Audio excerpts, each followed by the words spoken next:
My name is Camila, and for a long time, I was the kind of woman who thought love could fix everything.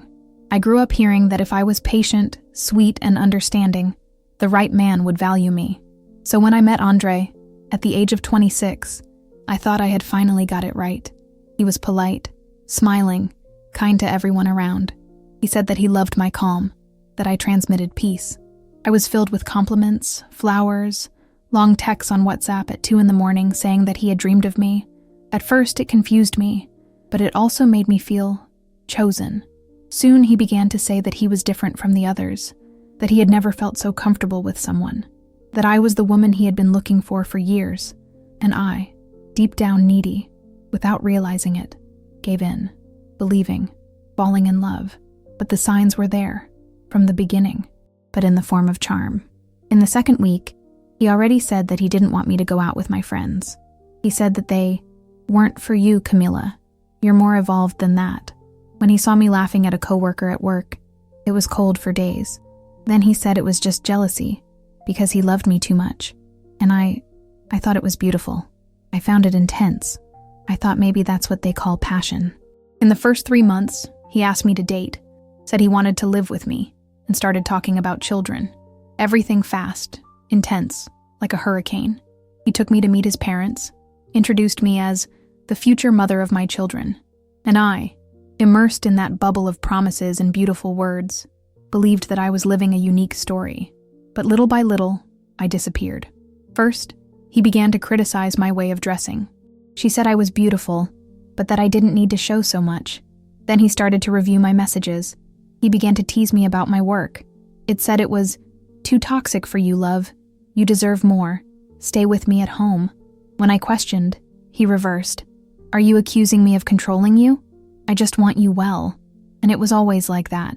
Each conversation became an inverted mirror, where I ended up being the wrong one, where my reaction was exaggerated, where my pain was drama, where my doubt was lack of confidence. Once I had an anxiety attack in front of him. Instead of welcoming me, he sighed loudly and said, "You always screw up." Then he disappeared for 2 days, and when he came back, he told me that he had gone to think, that maybe I wasn't as emotionally stable as he imagined, that he was reconsidering the future. I cried. I knelt down. I apologized for something that wasn't even my fault. The narcissist doesn't feel sorry for anyone, and that's why we have to think about ourselves. There are people who even if you try but don't please enough, and he, magnanimous, forgave me. He said it was for love. From there, I entered an invisible prison. I lived for months in a relationship where everything revolved around his mood. If he was well, I breathed. If he was angry, I disappeared. I began to predict his gestures, his reactions, his words. I became an expert in reading silences, walking on eggshells, canceling myself to avoid conflicts. My friends are gone. My parents moved away. He said they didn't understand me.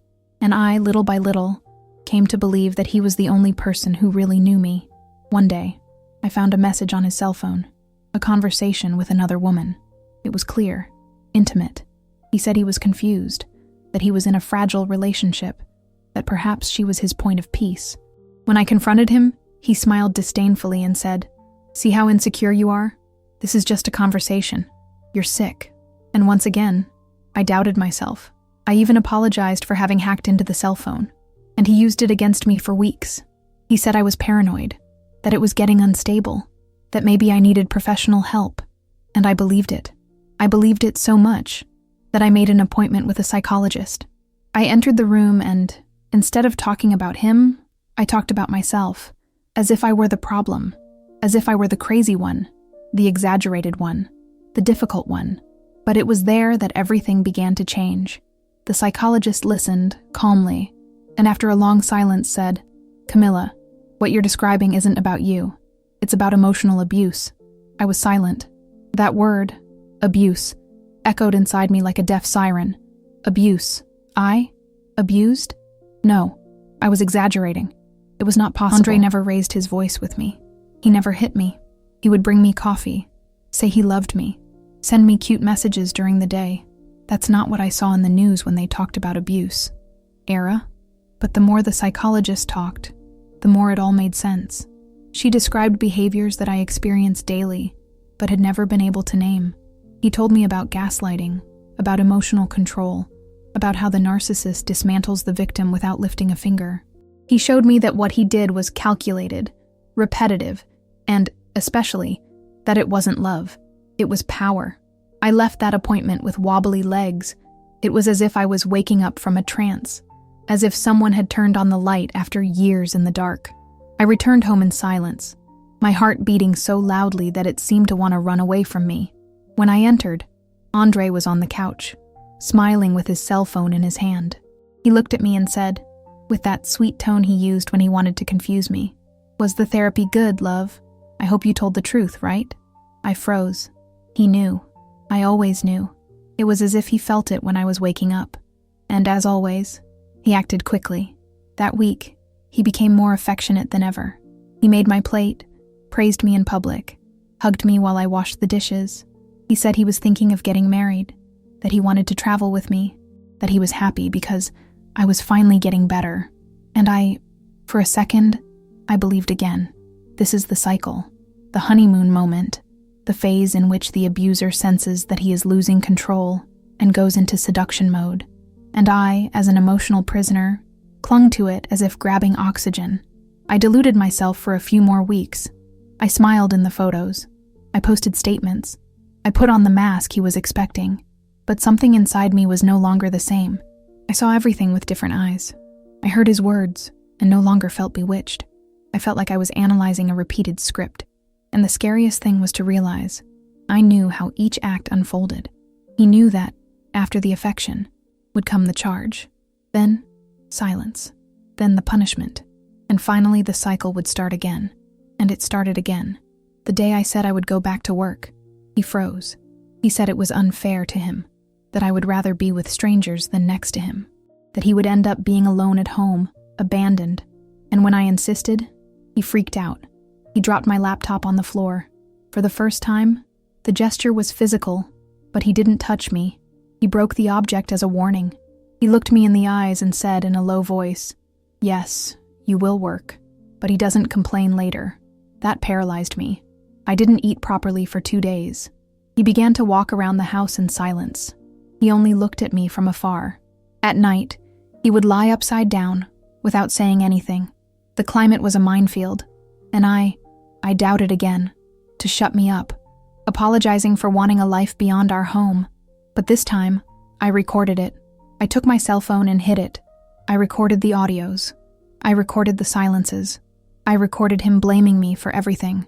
I recorded the coldness, and I took him back to therapy. The psychologist listened and said, "You're starting to leave, but it will hurt. It's going to hurt a lot." And she was right. The next month, he began to isolate me even more. I said my body was changing, that I didn't take care of myself anymore, that I was different. It sickened my self-esteem. It made me doubt my beauty, my intelligence, my strength.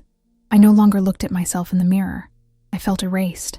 Until one day, he went out to solve something at the bank. And I opened the broken notebook. I managed to call, and I saw the tabs he had left open. Searches on how to do cell phone tracking, how to recover deleted messages, and conversations with another woman. And this time, it wasn't just flirting. He said he was stuck with a crazy woman, that I threatened him, that she lived doped, that he needed to get out of that hell, but he was afraid that I would do something against him. And for her, he said I was dangerous. He was building the narrative. I was preparing the ground to destroy me socially. I sat on the floor of the room with the notebook in my lap, my hands cold, my heart beating in my neck. That was it. The confirmation that I still tried to deny. It was not an exaggeration. It wasn't drama. I was sleeping with a man who was, coldly, building my destruction. And worst of all, no one suspected it. In front of the others, he was the perfect companion, the sensible man, concerned about my emotional state. He even anticipated saying, "Camilla has been so strange lately. I'm afraid she'll do something stupid." He was the one who controlled the narrative. I was the unstable one. He was the hero. I closed the laptop, took a deep breath, and went straight to the bathroom. I locked the door and sat on the cold floor, with my knees embraced. I started recording audio for myself, something I started doing after therapy, as a way to record what I felt before he convinced me that none of it was real. My voice came out shaky. Today I saw it, with my own eyes. He's manipulating everything. He's getting ready to erase me. And if I don't do anything now, maybe it's too late. That night, I slept poorly. Every sound in the house sounded like a wake-up call. Every step of his in the corridor, a threat. And when he lay next to me, hugging my waist as he always did, that gesture that once brought me security, I felt disgusted. It was staging. It was strategy. The next day, I prepared the backpack calmly.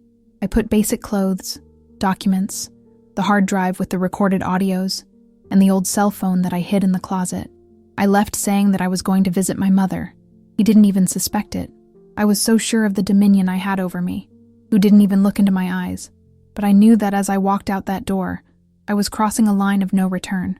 I went to my mother's house and, for the first time in years, I spoke. I told him everything, in pieces, with sobs. But I did. My mother was in shock. He said he was always suspicious, but that he thought it was a couple's thing. And that's when the penny dropped. The manipulation wasn't just me. He was good, very good. I made everyone doubt me, even when I didn't say anything. In the following days, he started looking for me. First with sweet messages. "Camilla, come home.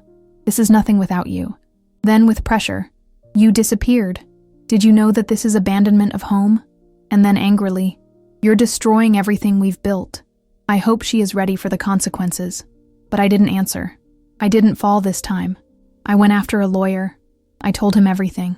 I took the recordings. I showed the prints. I even showed the records of the therapy. He listened in silence and then said, seriously, "You need to record this as soon as possible. This type of profile does not accept losing control. He'll try to hit you where it hurts the most." And he tried. The next day, I received a notification. He had reported me. He said that I was unbalanced, that I threatened him, that I had outbreaks. He attached fake prints, cut audios, distorted versions of my outbursts. When I saw that, my legs failed. He was really trying to destroy me, publicly, legally, psychologically. But this time, I was ready. My lawyer counterattacked with all the evidence, with everything he didn't know I had recorded. And that's how justice began to see who he really was. A manipulative, calculating, cold, who used love as a weapon. But while all this was happening, inside me, the war was even bigger. I still woke up scared. He still doubted me. I still thought, was it me who caused all this? Because this is the cruelest residue of the relationship with a narcissist. He continues to live inside us, even after he leaves. I started to treat myself more intensely. I moved away from social networks. I withdrew. I felt shame, guilt, tiredness. But at the same time, something was born in me. A brute, silent force that said, "You're not going to disappear." And it was in this mixture of pain and courage that I decided not to back down. I went to the end. It was during a rainy, gray morning that I received the email that took me off my feet. He had attached photos of me, intimate, personal, taken without my consent. Some clearly taken while I was sleeping, others while I was changing. The caption was short and cruel. "Let's see if Camilla remains so haughty when this circulates here." My stomach turned. I felt so nauseous that I had to run to the bathroom. It was him. It was his signature. The control, the threat, the sadism disguised as a warning. It was then that I understood. He didn't just want to win in court. He wanted to destroy me inside. Shut up because of shame. I took the email to the police station. The delegate looked at me with a mixture of indignation and compassion. He said he had seen cases like this, that men like Andre do not act on impulse. They act on strategy, and that this was a form of sexual violence, invisible, but devastating. She advised me to open a new bulletin, this time for exposure of intimacy without consent. Did, with his hands shaking, but I did. I left the police station feeling dirty, violated. I, who had been silent for so long, now had my body in the hands of a man who said he loved me.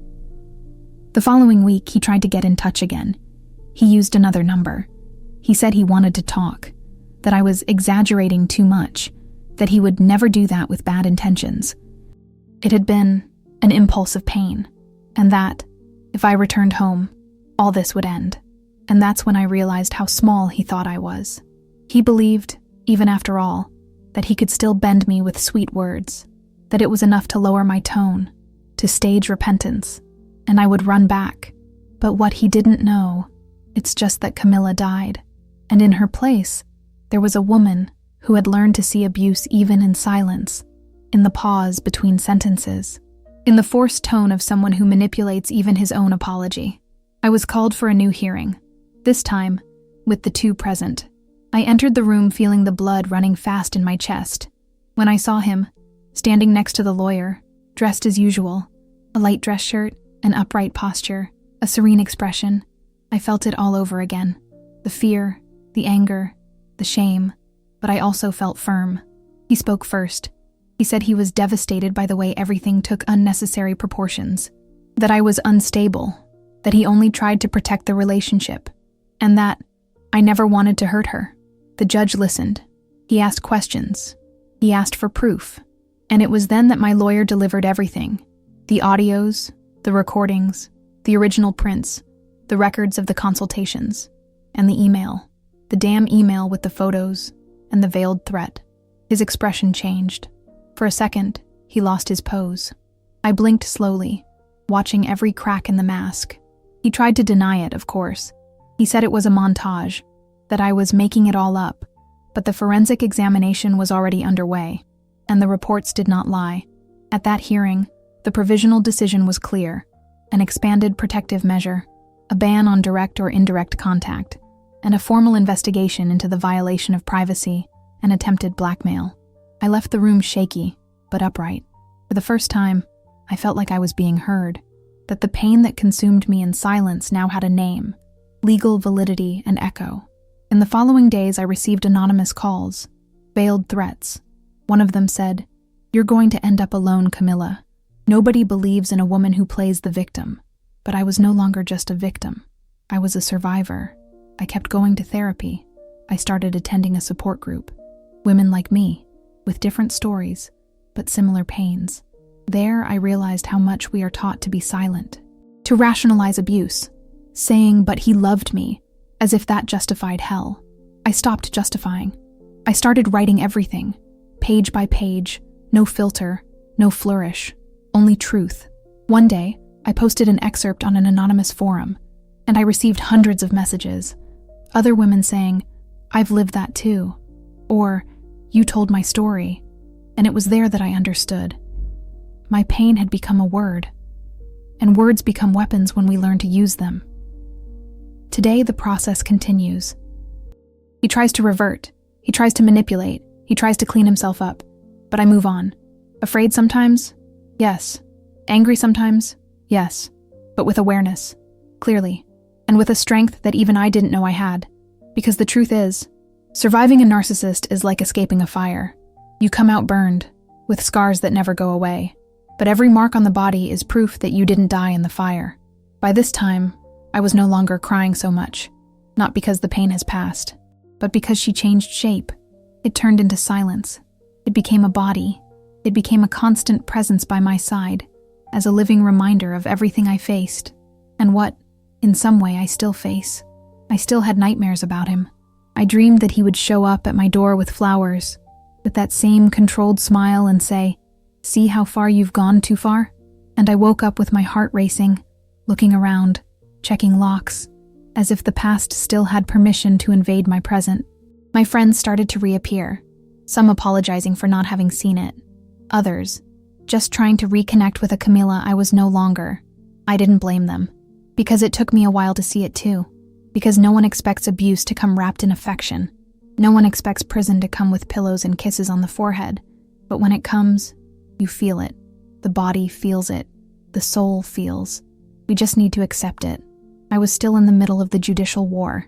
He tried to reverse everything. She claimed that I was making it up to benefit myself, that I was vindictive, obsessive, that I had emotional outbursts. And when the judge denied the request to reverse the protective measure, he freaked out. He sent a message through third parties.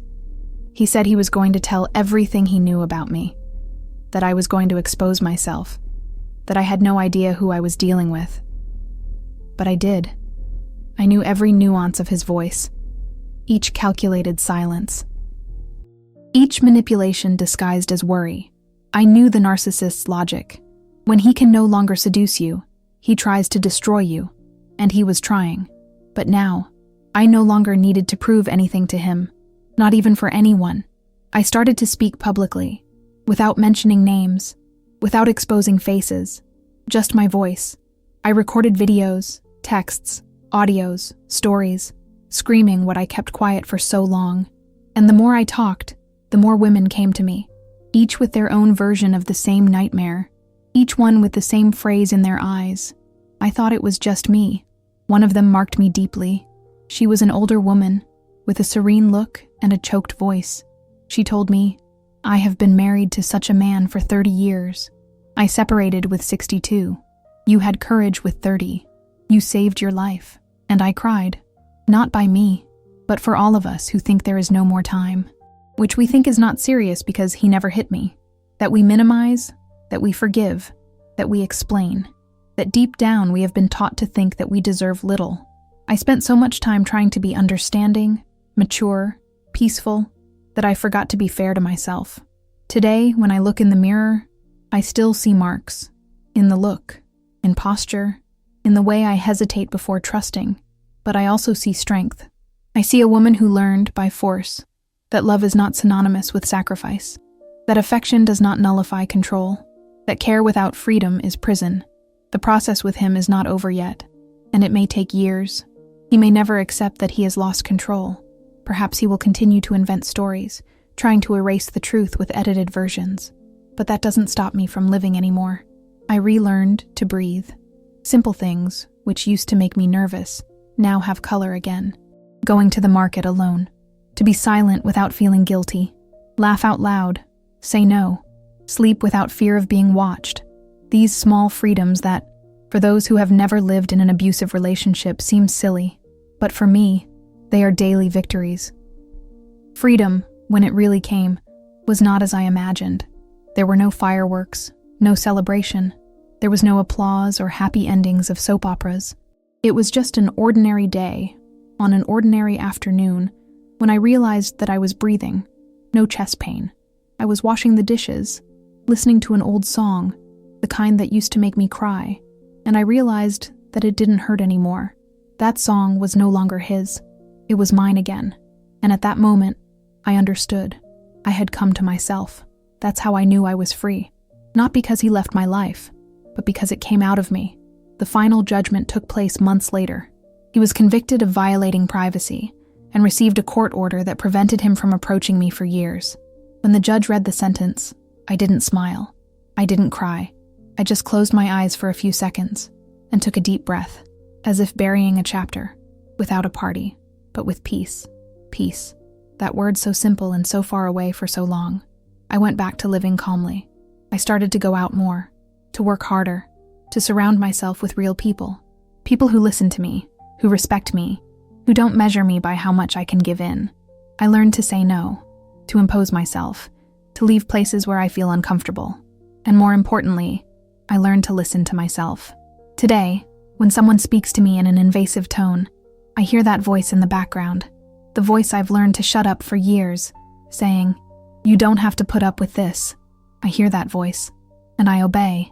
I didn't become perfect, nor completely cured. I still carry traumas. I still have triggers. I still fight against thoughts that he planted in me. But now, I know that these thoughts don't define me. They are scars, not identities. And if there's one thing I've learned, it's that emotional abuse leaves invisible marks, but no less real. Because a woman who has lived with a narcissist does not come out intact. It comes out in pieces, but each piece is a memory of resistance. And over time, we put these pieces together. Not to go back to who he was, but to be another, a stronger version, more lucid, more whole. Today, I tell my story not because I want to expose myself, but because I know that, as you read this, you may be experiencing something similar.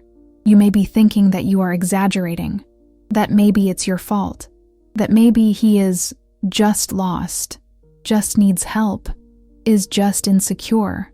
But let me tell you, with all the strength of my chest, you're not crazy.